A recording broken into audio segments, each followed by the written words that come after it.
Tonight we have a system of equations with a certain, shall we call it, alphabetical character. Notice there's 9 variables, A through, I'm going to abbreviate this, folks, 9 vars, right? A through I, and there's only 7 equations, so this is, I guess, what they call underdetermined. We're supposed to evaluate the sum A plus E plus I. So again, a lot of us are tempted to try to solve this system. There's a much better way to do this, as you might have surmised. Let's see how that goes.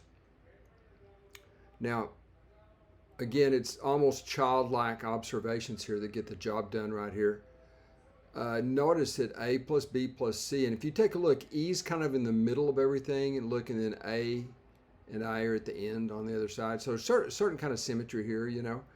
And we see that A plus B plus C is 11, and so let's put an 11 right above this, folks. And again, probably not necessary for me to show you all that, but you can see where we get 11, 21, and 32, okay? This group right here is 21. Remember, equals can be added to equals, right? And then G+H+I is 32, okay? So you can see that's where I got this right over here, 11 plus 21, and that sums up to 64, I believe. Okay, now, how's that going to help us? Well, notice that B plus C plus D, and I'll try to keep this coordinated here. B plus C plus D is 13, right?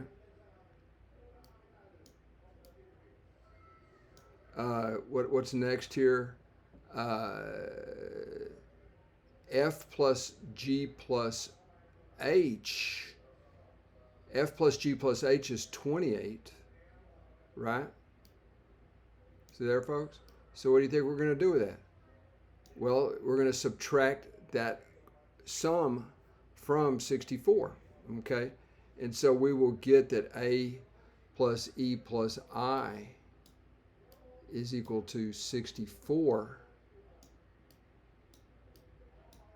minus the sum of 13 plus 28. Right? Amazing, isn't it?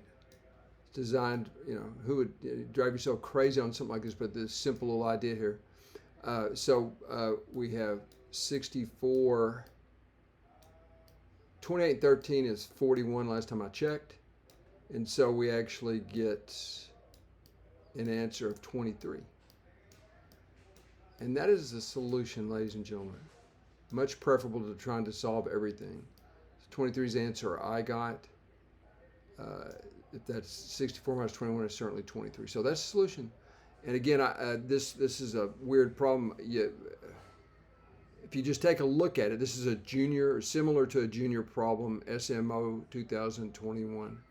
And again, most of us just try to blindly solve it. You know, maybe you could set 2 of the variables equal to 0 or something and try to solve the thing. I think these type of overdetermined or underdetermined systems, you either can have no solutions, one solution, or an infinite number of solutions, something like that. But it's not relevant here if you just notice this alphabetical structure, if you will, that leads to a fairly simple and quick solution. 23. All right. Thanks for being.